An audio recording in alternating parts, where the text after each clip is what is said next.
ఈరోజు లడ్డూ వివాదంలో తిరుపతి సుప్రీంకోర్టు చంద్రబాబు నాయుడుకు మొట్లు పెట్టింది. ఎందుకు? రుజువులు లేకుండా కోట్ల మంది మనోభావాలు ఎలా దెబ్బతీస్తారు? రీఇన్వెస్టిగేషన్ చేయండి. కల్తీ నెయ్యి కల్తీ కాదు, రుజువేంటి? రుజువులు పెట్టలేకపోయారు కదా.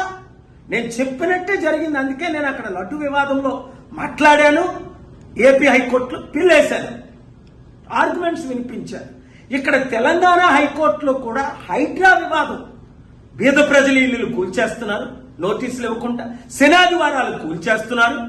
అక్కడ తహసీల్దార్ జవాబు చెప్పలేకపోయాడు. ఐపీఎస్ కమిషనర్ రంగనాథన్ సరిగ్గా జవాబు, మీరు జైలు పాలవుతారా అని కోర్టు అడగడం రియల్లీ దేర్ ఇస్ హోప్.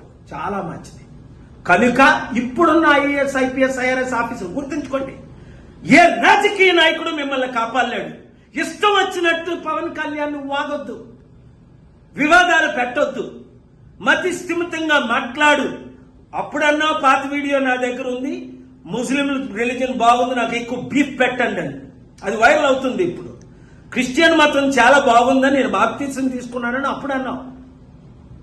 ఇప్పుడు నేను సనాతన ధర్మం హిందూ ధర్మం తాట తీస్తా అంట. ఏది తీసేది? మర్చిపోయావా ఎవరు తాట తీశారో? నీ మీద ఇంతవరకు నేను కేసు వేయలా తమ్ముడు అని. నేను కేసు వేసానంటే అందరి మీద కేసులు వేసాను.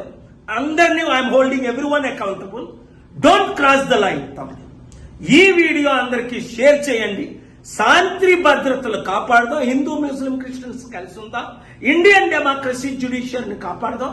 I thank the honourable supreme court, AP high court, Telangana high court for bringing justice. Thank you very much.